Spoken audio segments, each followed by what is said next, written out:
언제나 그렇듯 반복되는 일을 잘하는 게 대단히 중요합니다. 방송국에 매일 뉴스를 하는 사람이 한 번 실수하면 그날로 그냥 파이어아웃입니다. 그냥 한 번의 실수가 그 뉴스를 망치기 때문에 그렇습니다. 반복되는 일을 누가 봐주든 안 봐든 성실하게 잘 해내는 것, 이것만큼 아무리 강조해도 지나치지 않습니다. 그런 의미에서 교회에서 향하는 절기도 대단히 중요한 의미를 갖고 있습니다. 매년 반복되는 것이기 때문에 절기를 잘 지키는 것이 중요하고, 그 절기의 정신이 무엇인지를 바르게 되새기는 것이 무엇보다도 중요합니다. 오늘 우리가 추수감사절 예배를 드리고 있습니다. 이 추수감사절 예배를 드린다는 게 무엇을 의미할 것일까? 무엇을 의미하는 것일까? 우리가 아는 것처럼 한국의 추수감사절은 미국 장로교 추수감사절의 영향을 많이 받았는데, 미국 추수감사절은 다 아는 것처럼 청교도들이 새로 정착한 땅에서 처음 추수한 뒤에 드린 감사 예배를 그 기원으로 하고 있습니다. 그러나 더 근본적인 감사절의 기원을 이야기하자면 하나님이 제정하신 이스라엘 절기에 그 뿌리가 있습니다. 출애굽기 23장 이하를 보면 절기는 하나님께서 하나님을 신앙하는 사람들에게 너희들이 매년 이렇게 해야 된다, 이게 인간이 정한 게 아니라 하나님이 정해 주신 것입니다. 우리가 잘 알고 있는 것처럼 이스라엘에는 3대 큰 절기가 있습니다. 3대 절기는 이 하나님이 정하신 것으로 이스라엘 모든 남자들에게 1년에 무조건 3차례는 그가 어디에 있든지 간에 하나님 정하신 곳에서 하나님을 배웠고 절기를 지키게 되어 있는데, 그 첫 번째로 꼽히는 절기가 유월절입니다. 무교절이라고도 하죠. 이스라엘 구원에 관한 절기입니다. 이스라엘 백성들이 애굽에서 종노릇하고 신음하고 있을 때 하나님께서 그 아픔을 보시고 모세를 통해 그들을 애굽에서 건져내시고 광야길을 거쳐 약속의 땅으로 인도하시는 것을 기념하는 절기입니다. 그러니까 구원에 대한 이 감사의 절기가 유월절입니다. 유월절을 지키는 그 밑바탕에는 구원에 관한 하나님의 감사가 담겨 있는 것입니다. 우리를 구원하신 하나님을 상기하면서 지키는 가장 중요한 절기죠. 일종의 구원 감사절입니다. 그리고 나머지 두 절기는 맥추절, 추장절인데 이 두 절기는 다 우리 추수 감사절과 깊이 연관되어 있습니다. 그러니까 이스라엘 백성들이 하나님 앞에서 매년 지켜야 되는 3번의 절기 가운데 하나는 구원에 관련돼서 하나님께 감사하는 예배이고, 2개는 우리 삶을 지탱하는 우리 삶과 깊이 관련되어 있는 절기입니다. 우리를 구원해 주셔서 그걸로 끝나는 게 아니라 우리를 먹을거리를 먹여주시고 때마다 일마다 우리 삶을 가능하게 하시도록 하시는 이 하나님을 찬양하고 감사하는 절기입니다. 그러니까 구약의 이스라엘 절기의 가장 밑바탕에 깔려 있는 것은 뭐냐 하면 감사라고 하는 정신입니다. 감사가 가장 중요하고 기본이다 하는 것을 말씀드릴 수 있습니다. 신약 백성에 와서도 우리는 동일하게 얘기할 수 있습니다. 아예 이 땅에 오신 예수님은 단도직입적으로 감사에 대해서 얘기했습니다. 누가복음 17장에 보면 나병 환자 10사람이 예수님에게 치유를 호소했습니다. 치유가 불가능한 나병 환자 질병이었기 때문에 이들은 인생에 있어서 완전히 파국된 인생이었습니다. 병으로만 몸으로 고생하는 것이 아니라 사회적으로도 격리되어서 도저히 인간다운 삶을 살아갈 수 없는 그런 여건에 있는 사람들이었습니다. 그렇게 소망이 없는 그런 10사람이 예수님을 만났습니다. 그리고 말씀합니다. 예수님 고쳐주세요, 살려주세요, 호소합니다. 그러자 주님께서는 제사장에게 가서 몸을 보이라고 말씀하셨습니다. 제사장에게 너희가 다 나은 것을 보여서 사회로 복귀하도록 그렇게 예수님이 말씀하신 것입니다. 그런데 아시는 것처럼 놀라운 일이 벌어졌습니다. 제사장으로 가는 도중에 놀랍게도 그들의 몸이 깨끗해진 것입니다. 어떻게 이런 일이 일어나는지 진짜 놀라운 기적이 일어났습니다. 그런데 중요한 건 그 다음부터의 이야기입니다. 10사람 중 한 사람만이 예수님께로 돌아와서 감사했다, 그렇게 표현하고 있습니다. 주님 말씀하십니다. 누가복음 17장 17절에 보면 분명 10사람이 다 깨끗함을 받지 아니하였느냐. 자기 인생의 가장 어려운 상황에서 그 문제를 해결했는데 어떻게 10사람이 다 깨끗함을 받았는데 9은 도대체 어디가 있는 것이냐? 이렇게 주님이 말씀합니다. 사람은 이처럼 감사하는 것이 대단히 어려운 존재인 것입니다. 왜 절기로 정하고 규칙으로 정해서 반복해서 그걸 가르쳐 주느냐? 그렇게 안 하면 안 하기 때문입니다. 아주 신약에 와서는 예수님이 직접적으로 얘기했습니다. 그런 절망에 있는 사람 10사람을 구원해 줬는데도 불구하고 9사람이 감사하지 않은 것입니다. 감사의 조건만 갖추어지면, 내가 이것만 나아지면 감사할 것 같지만 인간은 절대로 그렇게 돼 있지 않습니다. 인간은 감사가 익숙한 게 아니라 불평과 원망이 익숙한 존재이기 때문에 그렇습니다. 참으로 인간다운 삶을 살아도 감사를 제대로 하는 사람이 별로 없습니다. 여러분, 적극적인 감사가 이토록 어려운 것입니다. 왜 우리가 신앙생활에 실패하고 왜 우리 인생이 잘 풀리지 않은 것일까? 가장 기본 중에 기본인 이 감사가 잘 안 되기 때문에 그런 것입니다.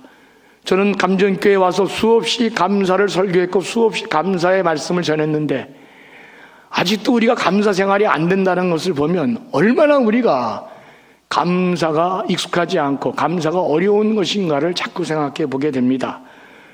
물론 가다가 몸이 나았구나, 참 감사하다, 그런 생각이 들었을 수 있을지 모르겠습니다. 가던 길을 돌이켜서 주님께 와서 감사합니다, 이렇게 얘기한 사람은 한 명밖에 없다.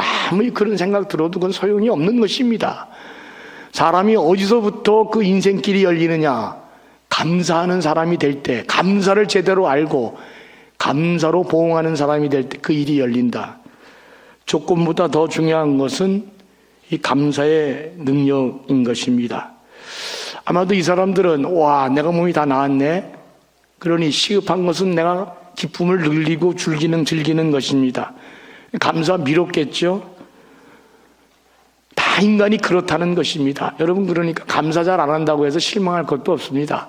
예수님이 이렇게 얘기했으니까 10명 가운데 한 명만이 돌아와서 감사했다. 그 절박한 환경 가운데서도 인간은 다 이기적으로 자기만 중심으로 자기를 생각하기 때문에 그렇습니다. 그래서 저는 그런 생각을 많이 합니다. 감사는 성품이 아니고 능력이다. 문제를 풀 수 있는 능력이 내 안에 있는 것처럼 감사는 감사하는 사람이 능력 있는 사람이다 하는 것을 여러분들에게 당부드리고 싶습니다. 지금부터 가장 기본이 되는 이 감사를 잊고 살았다면 여러분, 감사를 회복하는 능력의 사람이 될 수 있기를 바랍니다. 그러면 지금보다 훨씬 더 여러분의 인생이 나아질 것입니다. 저는 어렸을 때 작은 아버지가 내가 조카들을 데리고 이렇게 가면은 나한테 이렇게 돈을 10,000원짜리를 하나 주면은 나는 그걸 나한테 준 줄 알았습니다. 태성아, 이거 가다가 사 먹어라. 그 날 주길래 난 그게 나한테 준 줄 알았어요, 여러분. 그래서 조카들에게 내가 먹을 것도 안 사줬습니다. 그 나중에 알고 보니까 그 나한테 준 게 아니라 네가 가다가 조카들에게 자 먹을 것도 먹이라고 나한테 준 것인데 그걸 내가 그냥 다 홀라당 내가 그냥 다 먹어버렸어요.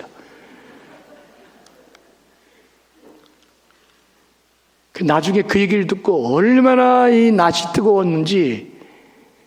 하나님이 우리에게, 또 여러분들도 마찬가지입니다. 다 내가 100원 벌었다 그러면 100원 다 먹으려고 생각하면 그 사람은 앞으로 인생길 막히는 것입니다. 감사하는 마음을 갖고 감사하는 생각을 하고 감사의 행동을 할 때 그게 능력 있는 사람이라고 하는 것을 여러분 잊지 말기를 바랍니다. 두 번째로, 특별히 감사는 어려울 때 어떨 때 해야 되느냐? 어려울 때 더 해야 된다. 그런 말씀을 전하고 싶습니다. 청교도인들이 처음 드린 감사 예배는 세상 사람들이 이해하기 어려운 감사 예배였습니다. 102명이 신앙의 자유를 찾아 180톤의 작은 배를 타고 이제 왔잖아요. 신세대로. 그 미국의 플리머스에 가면 그들의 타고 온 배를 그대로 재현해 놓은 배가 전시되어 있는데 정말 작은 배였거든요. 65일 동안 항해하는 중에 2사람이 죽었습니다. 첫 겨울을 지나면서 44명이 죽었습니다. 겨울이 얼마나 혹독했는지 44명이 겨울을 나지 못하고 세상을 떠난 것입니다. 그러니까 102명 중에 46명이 세상을 떠났습니다. 거의 반이 죽었습니다. 그리고 한 해 지은 농사가 그 남은 사람들이 겨우 3개월치 밖에 먹을 수 없는 양식이었습니다. 그런데 그들은 그걸 놓고 하나님 앞에 감사의 예배를 드렸습니다. 이게 미국 장로교 감사절의 기원이 됐습니다. 그러니까 미국 추수감사절의 기원은 감사할 수 없는 감사가 기원이 된 것입니다. 전혀 내 상황에 감사할 수 없는 여건인데도 불구하고 감사가 기원이 된 것입니다. 그 감사가 오늘날의 미국을 만들어 놓은 것입니다. 우리 교회 어느 장로님이 총회 갔다가 저에게 책 한 권을 주셨습니다. 한경지 목사님의 구슬 자서전 나의 감사라는 책인데 그 책을 내가 이렇게 열어보니까 그 한경지 목사님 편찬위원회에서 한경지 목사님의 삶을 8단계로 나누어서 그걸 감사의 타이틀로 다 붙였더라고요. 그래서 내가 참 책을 잘 만들었다 이런 생각이 드는데 1장을 보니까 나의 나됨을 감사하며 한경지 목사님이 이제 구슬로 풀어놓은 것을 그렇게 편집했는데 1장 제목이 나의 나됨을 감사하며 2장 제목이 배우게 하시니 감사하며 이런 식으로 쭉 나가다가 여러분 아시는 것처럼 한경지 목사님이 폐결핵에 걸려서 거의 죽게 됐잖아요. 그래서 이분도 수소문 끝에 뉴멕시코에 있는 그 유명한 알버키키라고 하는 그 폐결핵 요양원을 찾아갔습니다.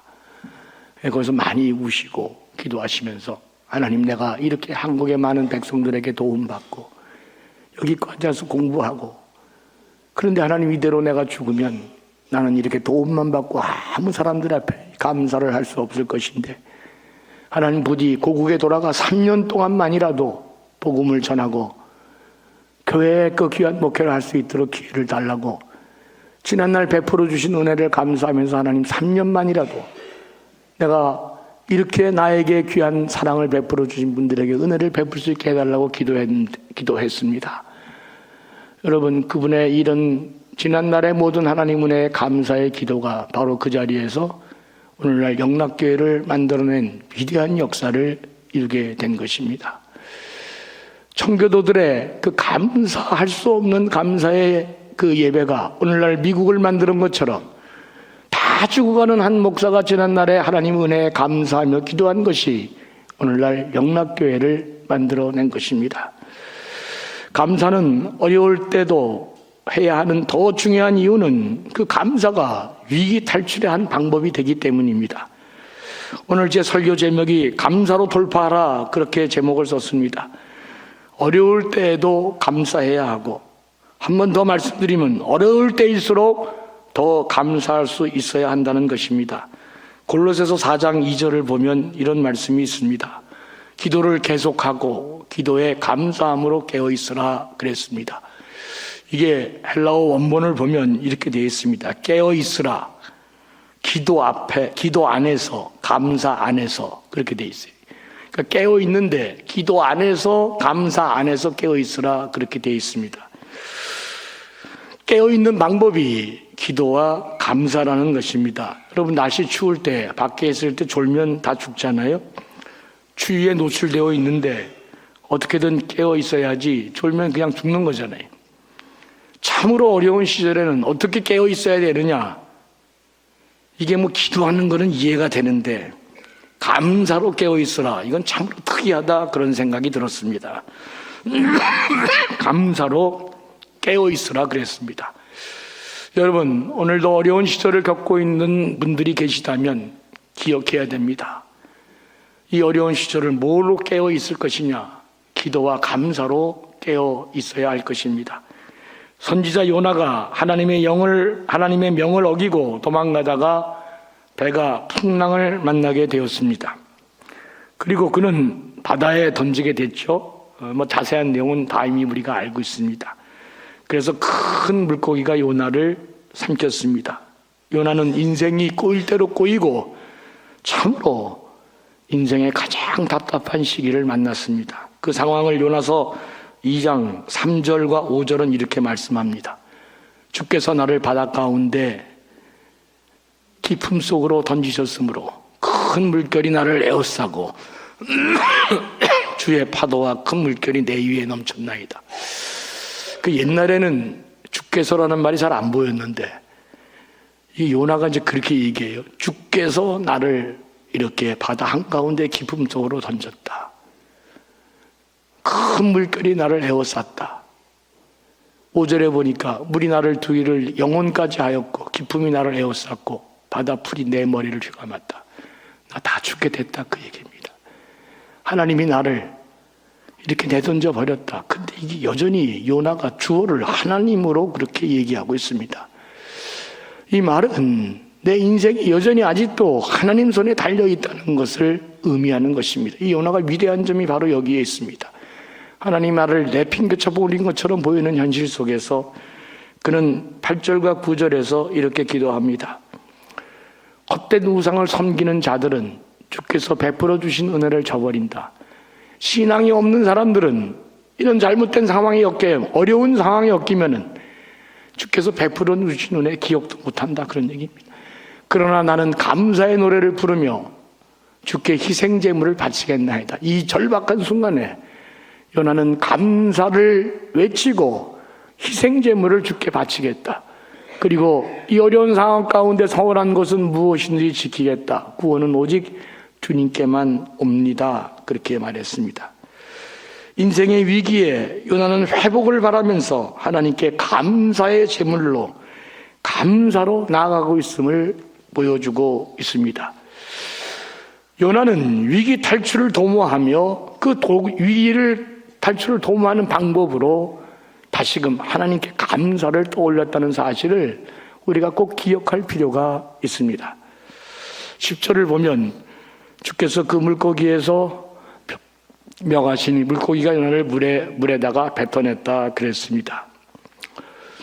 여러분, 힘들고 곤고할 때 더더욱 이 감사가 위기 탈출과 깊은 관련이 있다는 사실을 기억해야 됩니다.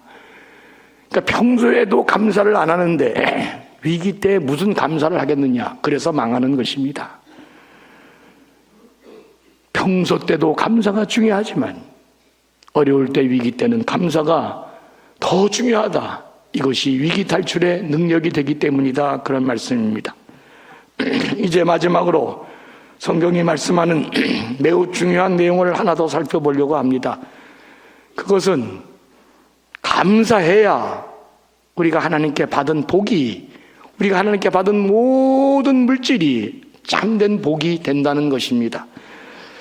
오늘 본문 신명기 16장 14절에서 15절의 말씀을 같이 보겠습니다. 이거 초막절에 관계된 내용이지만 내용을 잘 보시기 바랍니다. 너희는 이 절기에, 이 감사절기에 너희와 너희 아들과 딸과 남종과 여종과 성 안에서 같이 사는 레위 사람과 도돌이와 고아와 과부까지도 함께 즐거워해야 한다.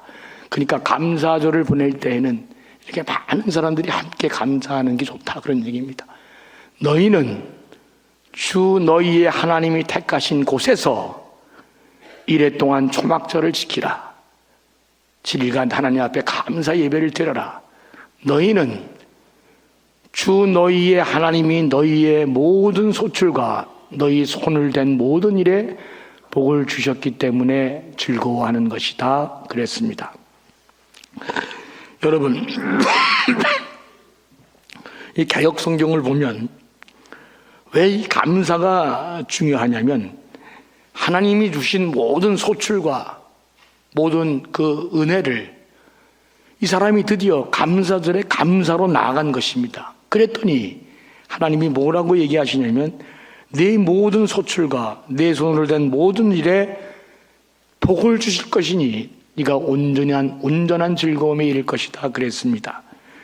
그러니까 우리가 원하는 것을 손에 확보하고 있다고 해서 그게 그대로 복이 되는 게 아니다. 여러분, 우리가 원하는 위치에 올라갔다고 해서 그 위치가 우리 삶에 행복을 주고 우리를 다르게 만들어 놓습니까? 그럴 수도 있지만 안 그러는 경우도 더 많습니다. 여러분, 우리가 원하는 만큼의 재산을 확보했다고 해서 그것이 우리에게 복이 됩니까?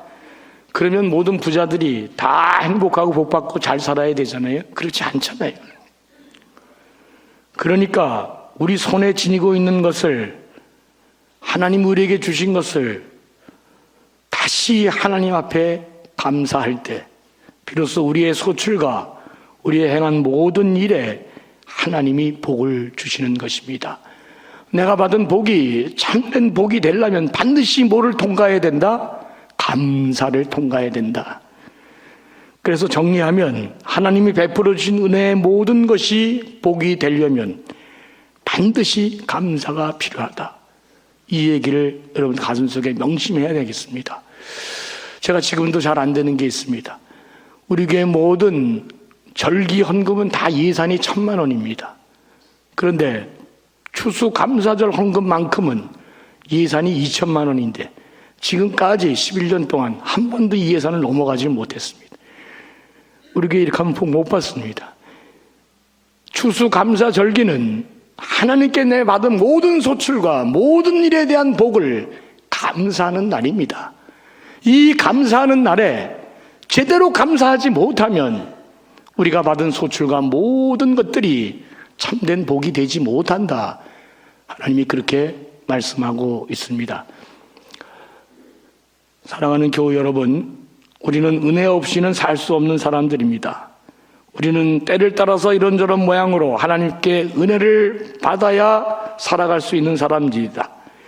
그런데 우리가 받은 모든 은혜가 진짜 이게 복이 되려면 감사가 필요하다는 말입니다.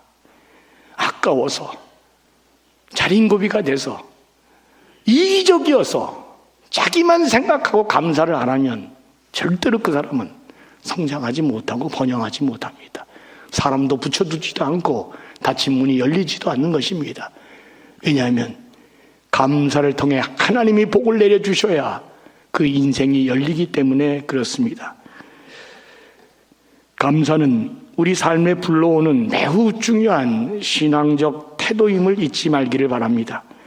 가진 것이 많아도, 잃은 것이 많아도 감사하지 않으면 절대로 그는 행복할 수 없습니다. 가진 것을 놓고, 잃은 것을 놓고, 그러나 하나님 앞에 감사할 때 하나님이 그 가진 것과 잃은 것에 복을 주신다. 이것이 성경이 얘기하는 감사의 위대한 정신이라는 것을 잊지 말아야 됩니다. 데살로니가전서 5장 18절에 보면 이런 말씀이 있습니다. 범사에 감사하라. 이것이 그리스도 예수 안에서 너희를 향하신 하나님의 뜻이니라. 그러니까 그리스도인에게는 무조건 감사하는 게 좋다, 그런 말이죠. 뭐 좋은 일, 나쁜 일 우리가 구분도 잘 못하잖아요. 에라 모르겠다. 가장 수준 높은 감사는 에라 모르겠다. 그냥 감사하고 보자. 아멘 한번 해보세요. 그냥 무조건 그냥 에라 모르겠다. 감사부터 해놓고 일 시작해보자. 이게 데살로니가전서 5장 18절 말씀. 범사에 감사는 무조건 그냥 감사해놓고 시작하는 것입니다. 여러분, 우리가 다 겪는 일이지만 좋아 보인다고 해서 반드시 그 일이 좋은 일이 되는 게 아닙니다. 나빠 보인다고 해서 반드시 그 일이 나쁜 일이 아닙니다. 그러나 오늘 말씀을 통해 분명한 사실 한 가지가 있습니다. 감사할 때 좋은 일이 복이 되고, 감사할 때 굳은 일이 화가 되지 않고 마침내 좋은 일이 될 것입니다. 에라 모르겠다. 감사부터 하고 내 하루를 시작하자. 그런 사람이 수준 높은 사람입니다. 해보세요 한번. 에라 모르겠다. 감사부터 하고 시작하자. 여러분, 올해도 우리는 하나님 앞에 그렇게 말씀드릴 수 있습니다. 이렇게 저렇게 다 살펴봐도 예외 없이 하나님 앞에 감사할 수 있는 한 해구나. 저는 이 해 말에 이상하게 기침, 감기, 몸살로 많은 고통을 건 한 달 이상을 겪었습니다. 아무리 생각해봐도 내가 이상하다. 이거 왜 이럴까? 감기, 몸살로 이렇게까지 내가 견디지 못하는 몸이 됐나? 아무리 생각해봐도 이해되지 못했습니다. 3군데 의원을 다니고 한 군데 큰 병원을 가고 한의사를 다 찾아가도 거의 대답이 똑같았습니다. 야, 이거 진짜 보통 문제가 아니에요. 점점 몸이 더 악화되지 이게 회복이 되질 않는 것입니다. 아무리 처방을 해도 위만 나빠지고 약만 먹고 계속 몸이 혼미하고 지금도 제가 뭐라고 얘기하는지도 잘 모르겠습니다. 근데 어느 분이 저를 정승진 내과로 데리고 왔습니다. 근데 그 할아버지, 거기 가니까 할아버지가 나와서 나한테 그러시더라고요. 그분이 나를 목사님이라고, 그 이정묵 집사님이 나를 목사님이라고 소개했는데, 그 의사 선생님이 나한테 그러더라고요. 목사님, 제가 보니까 목사님은 그 감기 기침이 아닙니다. 그러면서 CT부터 찍어야 되겠습니다. 그 병원이 되게 허술하더라고요. 그 무슨 CT를 찍는데 CT 기계도 좀 이상하고 뭐 어떻게 제대로 찍히겠나 할 정도로. 근데 그분이 나이가 많은 어르신인데 통찰력이 있고 실력이 있다는 걸 내가 알았습니다. 딱 저를 세우더니 CT를 딱 찍고 딱 갖고 나오는데, 목사님 95%, 목사님은 감기 몸살이 아니고 폐렴입니다. 딱 그렇게 얘기를 하는 게. 그러면서 여기 좋은 삼성병원에 자기 제자들이 있는데 빨리 거기 가서 완벽하게 찍어보라고 얘기를 했습니다. 갔더니 다 찍어봤더니 예외 없이 100% 폐렴이 정확하게 맞았습니다. 저는 그 한 달 동안 다 그분 의사들도 나름대로 훌륭하게 진단을 했겠지만, 예를 들어서 폐에 염증이 생겨 폐가 죽어가고 있는데 지금 배에다가 옥도진키를 바르고 지금 다니면서 계속 시간도 경제적으로도 비용적으로도 몸으로도 그 약을 하도 많이 먹어가지고 또 토요일만 되면 2배로 먹고 내가 주일날 설교를 해야 되니까, 그러면서 위가 다 상할 정도로 만신창이가 됐는데, 이거 웬 할아버지 한 분 만나가지고 허술한 병원에 가서 통찰력 있는 한 분의 의사가, 목사님 이거 감기 몸살이 아닙니다. 폐렴입니다.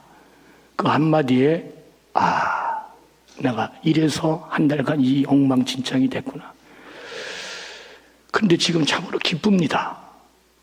지금도 몸이 굉장히 좋지 않고 그분이 주신 항생제 먹고 무조건 입원해야 된다는 것을 제가 금요일 토요일 결혼식도 해야 되고 오늘 성찬식도 세례식도 해야 되고 내일은 또 사상경찰서 여기 점등식 해야 돼서 총경도 다 하고 왔는데 메시지도 가서 되는데 도저히 내가 입원할 수 없는데 화요일 날 가서 이제 종합검진을 하고 이제 잘못하면 중증되면 한 달 이상을 입원해야 된다 그럽니다. 근데 내가 지금도 이해가 안 가더라고. 내가 폐렴이라는 게. 그런데 그 여자 의사가 삼선종합병원에 있는 여자 의사가 나한테 그렇게 얘기하더라고요. 박태성 선생님 65살이에요. 할아버지예요. 지나가다가 폐렴 예방주사 그런 거 보고 맞아야 됩니다. 와, 내가 여기서 인생이 한번 확 꺾이더라고요. 야, 진짜.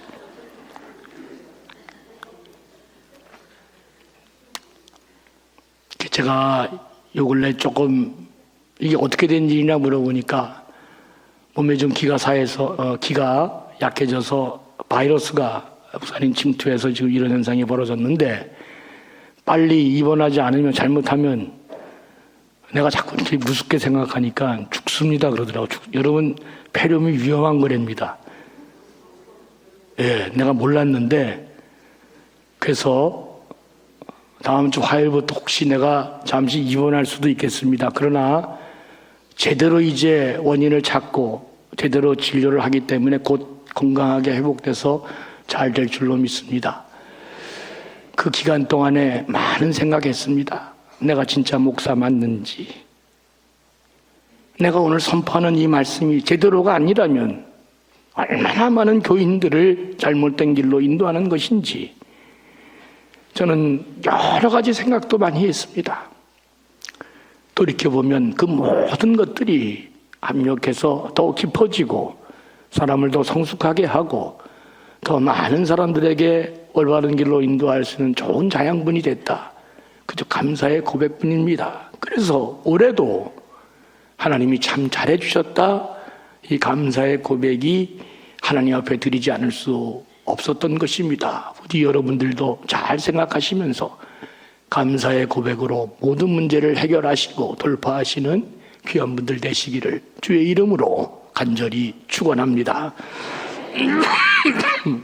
긍휼이 풍성하신 아버지 하나님, 모든 어려움을 믿음으로 감사로 기도로 돌파하는 복된 사람들 되게 해 주옵소서. 감사가 그토록 기본이고 중요하고 모든 문제를 해결하는 뿌리임을 잘 기억하면서 그래서 어려울 때도 감사하고 더 감사로 승리하는 복의 근원들 다 되게 하여 주시옵소서. 감사하며 예수님의 이름으로 기도합니다.